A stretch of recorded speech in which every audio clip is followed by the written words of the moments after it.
Madam Speaker,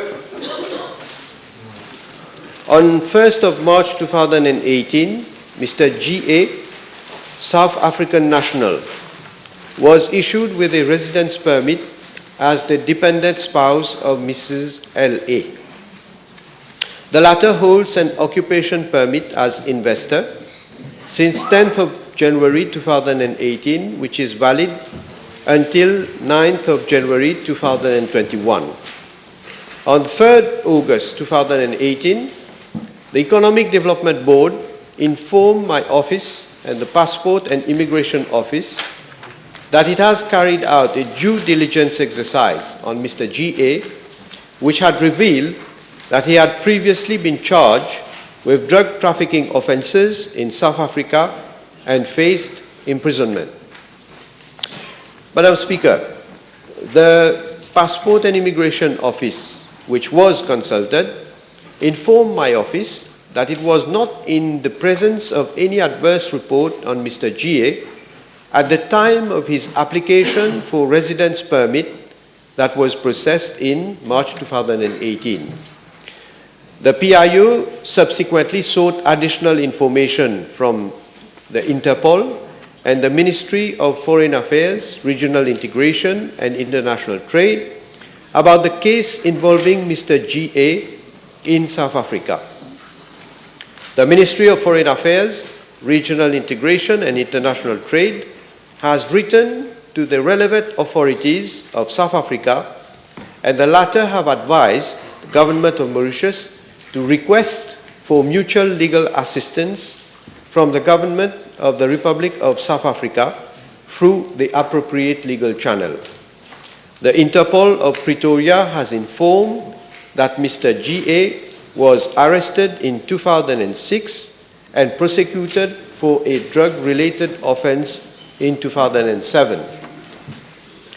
The Attorney General has sent a request to the South African authorities through diplomatic channels via the Secretary for Foreign Affairs to seek assistance for information on Mr. G.A.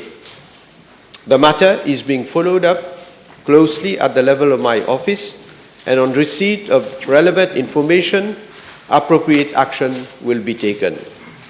Madam Speaker, the aim of my government is to implement policies to encourage fit and proper persons to enter the country, to contribute to its economic development, and we will not tolerate any person with a criminal record who will tarnish the reputation of our island. Speaker, may I ask firstly if Mr. Agliotti has therefore a valid occupation permit, and if so, how much has he invested so far in the jurisdiction of Mauritius? Mr. G.A. has no occupation permit. Is he therefore not currently in Mauritius, and frequently, does he have no business interest in Mauritius therefore? I don't know whether he is in Mauritius right now, but he has a residence permit, not an occupation permit. Madam Speaker, due diligence with regards to that person. We're trying to shame the person. This is public information on Reuters. There is IOL magazine South Africa. A lot, which I will table, a lot of articles. This person is accused of murder. He is a convicted drug dealer. He has he has been cited by a self-proclaimed hitman to be also a murderer. So there are very, very, very serious allegations against this person by Reuters, and he pleads, according to Reuters, 6 December 2007, Agliotti pleads guilty to drug charges. He is also being accused of murder. So therefore, Madam Speaker, this person is a resident. We do not know, the Prime Minister doesn't know if he has invested in Mauritius. I would ask the Prime Minister, the first thing to do is, given that this person has a very, very bad reputation, is to protect the reputation of our country and not to entertain any small request on this person and to have him deported like you've had other people deported. I table this. Yes. Speaker, the honourable member should not say n'importe quoi. He is saying that the honourable Prime Minister doesn't know whether he has invested in Mauritius. Big thing. He doesn't understand when I reply. I told to the House that he has a residence permit, not an occupation permit. So doesn't the honourable member know the difference between a residence permit and an occupation permit? So don't come and say anything. I don't even know whether he has invested. I know fully well. And I know the difference between the residence permit and an occupation permit. Now, so far, from what I know, that gentleman has not invested in Mauritius. The wife has invested in Mauritius. The wife has an occupation permit. And it is because she has an occupation permit that she applied to the authorities for the husband to be allowed to stay. Now, the Passport and Immigration Office have been in contact with authorities, namely Interpol. At the time when the application was made, I am told that PIO did not receive anything adverse on that gentleman. That's why the permit was given.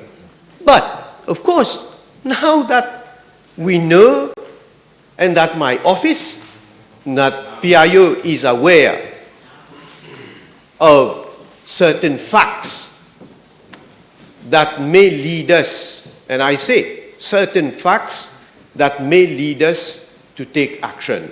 We have to see to it that those facts are confirmed. We don't, and I say again, I don't rely on what is published in this newspaper, that newspaper also. I take into account what is published in newspaper in order for us to start an inquiry and to see to it whether those information are confirmed.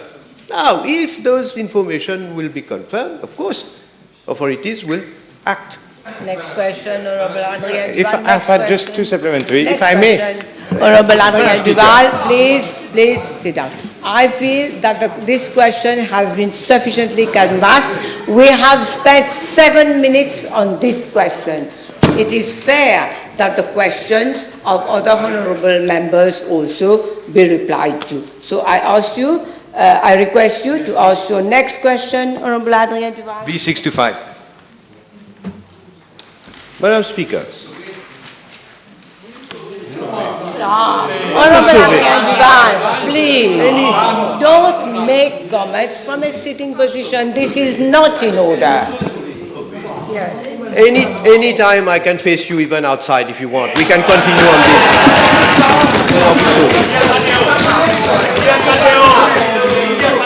Yes, Honorable Prime Minister, please. Even here, yes, any time. No. Well, but the member is making provocations, Yes, Madam Speaker. I would request, Honorable Member, from a sitting position, don't make provocations, please. This can only cause disorder to the House. Yes, Honorable Prime Minister. Madam Honorable Speaker. Jugnauth, don't add spice to this. Yes. Madam Speaker.